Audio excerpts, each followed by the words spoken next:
Hey y'all, in this video, we are going to be covering an intro class. This is an imperative skill if you're going to become a great assistant. When we have somebody that walks into this class for the very first time, we want to make sure that we are setting them up for success. We don't want them to come out here and be completely dazed and confused.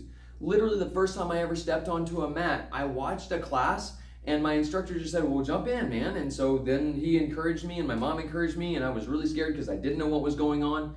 And I got out there and I was actually sort of able to integrate just by watching people. However, I was 14 when that happened. So I kind of knew how life worked to an extent. I mean, as a 14-year-old, you're not super smart, but that's okay.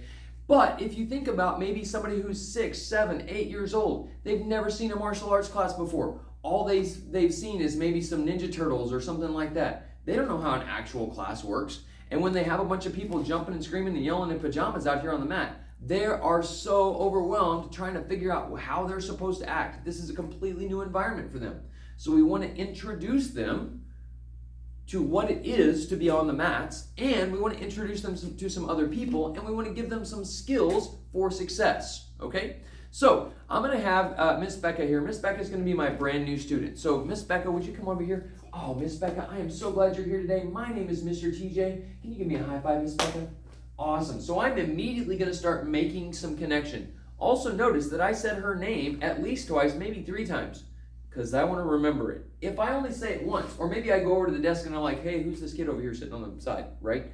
And I hear that name once, I am not going to remember that in the next 5 minutes. It's going to be gone, okay? So I'm going to start saying her name repeatedly as I introduce myself, and that's going to help me not only to make her feel important because I remember her name, but also it's going to help me to make a connection with her and remind myself what her name is, okay? All right, Miss Becca, before we get on the mats today, I want to go over 4 important rules. These 4 rules are going to be super, super important because they are the foundation of how we control the class, and they're going to keep the student safe. Not only that, it sets the boundary that there are rules and that they have to obey those rules, okay? When you do this, you want to do these 4 rules by their parent. They're not going to be on the mat yet. Maybe we've got some chairs off to the side. Maybe their parent's standing off to the side. We're going to say, hey, let's go over to mom and dad. We're going to go over these 4 rules first. That way, mom and dad are also responsible for these rules, okay? Mom and dad are hearing the rules and they're saying, okay, now I know what's expected of my child. All right, Miss Becca, so the 4 rules are these. Can you hold up 4 fingers? Oh, man, great job, Miss Becca. The very first rule is that once you're on the mats, you can't leave the mats without my permission or the permission of one of the instructors. Awesome, great. Okay, the reason that's rule number 1 is because we're setting the expectation that they're going to have some grit and they're going to stay here and they're going to be brave and courageous even though they're scared. Maybe they're uncomfortable because they haven't done a lot of these exercises before and they're physically not ready for them yet, okay? So we're going to get them ready, but it's going to take some time. Not only that, it also means that mom is not going to be calling them on and off the mat. So I've just communicated to mom and dad that you can't just come over here and grab Jimmy whenever you want to, right? And, Becca's mom, whenever Becca is struggling, can't call Becca over to get her a drink of water and pat her on the back. No, Becca's going to have to learn to be strong, and so is mom, okay? So this is really, really important that we communicate that. All right, second rule we're going to go to is going to give them some immediate success, and that is, hey, Miss Becca, rule number 2. Can you hold up 2 fingers for me? Oh, great job, Miss Becca. We're giving them some success right here. The second rule is that when you're given an instruction or asked a question, the answer is almost always yes, sir, or yes, ma'am. Can you say yes, sir? Yes, sir.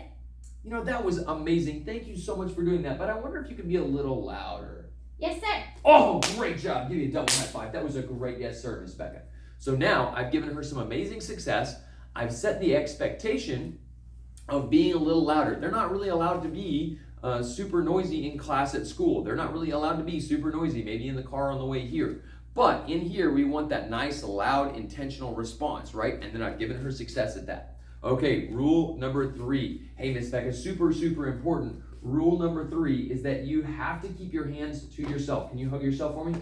Great job. Super, super important. We're going to learn real things that hurt real bad guys. Unfortunately, that means they could also hurt your friends.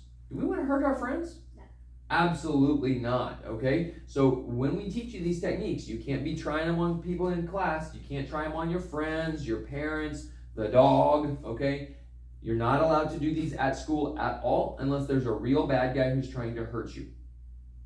Okay, excellent. So we're going to go over some of those very important places that they're not allowed to do this. They're not allowed to try it on little brother, little sister.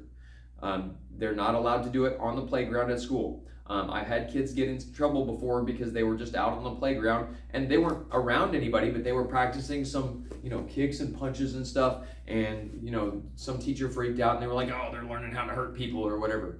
Not everybody has the same view that we do of what martial arts training does because they don't have experience with it. And so that can be offensive to some people, and it can, make them likely to damage another student, right? Because they can be like, hey, I learned this cool punch. Can you hold your hand up? Boom, and they go to punch and they punch their partner in the face because they don't have good accuracy yet, right? So we want to make sure that we're teaching them that this stuff is dangerous, it is real, and they can use it in the right circumstance, but they can't use it on the playground, at school, in their classroom, unless the opportunity is needed, okay?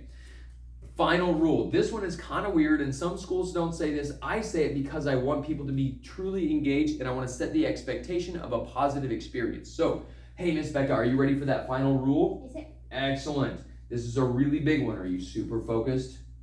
Awesome. That rule is that you have to have fun. Do you think you can handle that rule? Yes, sir. Awesome. Okay, so now I have that agreement that this is going to be fun, okay? They're maybe a little bit nervous, maybe a little bit worried because now I've just given them a bunch of rules they have to follow, and now I'm going to say, hey, but I want you to have fun. So what I've just told them and told mom and dad is that within the framework of what we do, I am teaching them that they can have fun underneath that rule set. All right, now I'm going to take them and I'm going to show them how to bow onto the mat. Now, Miss Becca, for today, as my example student, we're going to use this edge right here as the edge of the mat. Yes, sir. When you do this, you want to be with them. You want to be beside them. This is not a mirroring opportunity, okay? So what I'm going to do is I'm going to come over to Miss Becca. Hey, Miss Becca, I'm going to bring you right over here. Do you see this edge right here? Yes, sir. This is the edge of the mats. The mats are a very special place that we can do things we're not allowed to do anywhere else. See, I just tied back to using this stuff in the right time, in the right place.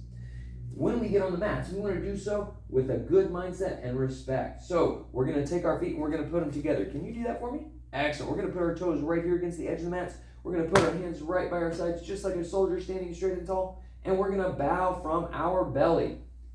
Oh man, that was a great job. Now, a lot of times you'll have kids that don't want to do this. They don't want to bow. And you're going to say, hey, you know what? Unless you bow, I'm so sorry. You're not able to get on the mats. This is part of the rules. This is part of how we get onto the mats. And if they're not willing to do that, I get that. Sometimes it makes people really nervous, but they're going to sit with mom and dad until they're ready to bow, okay? We usually don't deal with this with older students. Usually it's going to be our tinies, our sixes. If we're running a Tiny Tigers class or something like that, a mom and me class, we're going to have it as an issue with maybe those 4 and 5-year-olds, right? But with adults, with these older students, usually they don't have a problem with it unless there's a religious exemption, and that's a discussion for a different video, okay? Once we get them to bow, we're going to say, oh, great job. Now you can go ahead and step on the mats. Oh, amazing, you're on the mats for the very first time. Give me a high five, and we want to congratulate them for being part of this. They're nervous about it. We're going to tell them they're already doing an amazing job.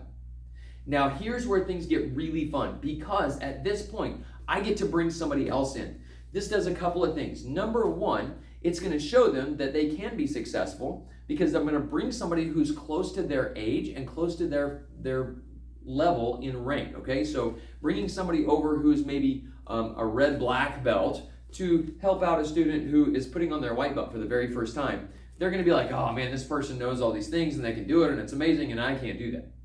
But if I bring over maybe a 1-stripe white belt or a yellow belt, who's close to their size and close to their rank level, it's really going to give them kind of that introduction in a positive way. They can say, hey, I can reach that goal. So, Mr. Zander, would you come on over here, sir? Yes, sir. Awesome. Hey, Mr. Zander, this is Miss Becca. This is her very first martial arts class today. I'm super excited to have her. Can you help me show her some of our stances? Yes, sir. Awesome. That's amazing. Okay, Miss Becca, would you stand right here for me? See if you can step on my toes. Got me. Great job. Okay, would you turn and face Mr. Zander? And Mr. Zander, would you turn and face Miss Becca? Awesome. Okay, so now I've gotten them facing each other. Now they're learning each other's faces. I have now made a friend. Yay! Now they have a personal connection on the floor so they don't feel alone. All right, guys, we're going to go over a couple of our stances really quick. Mr. Zander, could you show me an amazing Chumbi stance? Yes, sir. Awesome. Oh, man, great job. Okay, what I've just done here is not only have I set Zander up for success because I know he knows a Chumbi stance, And then I'm going to show that it's not that hard because somebody close to their age and rank can do that. Okay, Miss Becca, when we do a chumbi stance, we're going to stand just like Miss Dander is. Let's put our feet shoulder width apart. Excellent. Let's aim our toes straight forward. Awesome job. And let's make 2 fists. Can you make 2 amazing fists for me? And put them in front of you. Excellent. What did I call this stance? A chumbi stance. You're so amazing. You're a great listener. Okay, so again, I'm giving them that immediate success. And I'm having them repeat the word. They don't know what this word means, right? But I'm having them repeat it so that it gets locked in their memory. All right, Mr. Zander, the next stance we want to show Miss Becca is a chariot. Can you show us an amazing chariot stance? Awesome. Now, Miss Becca, you've already done this because when we bowed onto the mat, we put our feet right beside each other and we put our hands right by our side. Can you do that for me? Awesome. Now, when we're in a chariot stance, we're going to stand straight and tall. Can you look straight at Mr. Zander's nose over there? Excellent. We're going to have our eyes straight ahead. Awesome. And you see, we're kind of getting that smile. We're making it a little bit funny, and it's a fun way to do that. Okay, great job, Miss Becca. You can relax. Oh, man, you did an awesome job. Thank you, Mr. Zander. Okay, Mr. Zander, we're going to show her one of those big, powerful stances. Can we do a horse stance, sir? Yes, sir. Awesome. So Mr. Zander's going to be in a big horse stance. Now, this one's kind of funny. Would you do me a favor and put your feet super wide apart for me? Excellent. Now, I want you to bend your knees like you're sitting down in the saddle of a horse. Excellent. So I'm starting to call back to something they might remember if they've done it before or something that they can imagine. Okay, now I want you to reach out in front of you. I want you to grab the reins of the horse, and I want you to pull those reins back. Boom, just like the horse is going too fast and you're saying, whoa, horsey. There we go. Excellent. Again, we're using kind of that comedic sort of introduction there, okay? Excellent. Oh, man, that's so amazing. And at this point, I might go and make a little adjustment. Okay, I might say, oh, man, can you take your knee and push it out toward me? Oh, man, that's awesome. Okay, everybody relax. That was so awesome. Give each other a high five. You guys are doing great.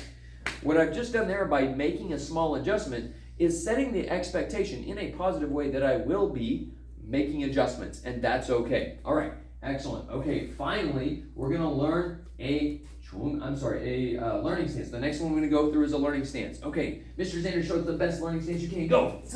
Excellent. Okay, man, that was a great yes, sir. Do you see how Mr. Zander is sitting up straight and tall, feet crisscrossing, hands in his lap? Yes, sir. Excellent. Okay, I'm going to say go. I want you to give me a great yes, sir, and drop into that learning stance. Are you ready? Yes, sir. Go. Yes, sir.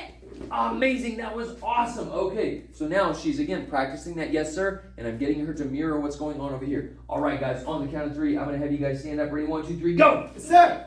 Excellent. Okay, and they're probably going to forget to say yes, sir. These guys are great at this because they've been doing it. I can almost look at them and they'll say yes, sir, okay, because they've been doing it for years. But whenever I have somebody brand new, this is an opportunity to kind of set that expectation because they're going to forget. And then I get a little bit of cardio by having them sit down, stand up, sit down, stand up a couple of times, get that great yes, sir. Remember, smile, make it funny, make it positive, okay?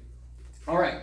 Finally, I'm going to take them, I'm going to say, hey, Mr. Zander, would you take Miss Becca and would you go and would you show her how to do the exercises on the cones? Yes, sir. Excellent. Miss Becca, the cones are a way that we do some warm-ups before class to get ourselves ready to go. All right, Mr. Zander, you're going to take Miss Becca. Would you guys go over and hit cone number 1 for me? Yes, And they take off, and Mr. Zander has a conversation with her, shows her how to do that, and now she's engaged with one of the other students. I don't need to walk along with that. I need to highlight Mr. Zander by allowing him to teach her that and let him feel special because he has some skills, and I need to let them make the connections on their own while I go do other things that I need to do as the instructor or the assistant.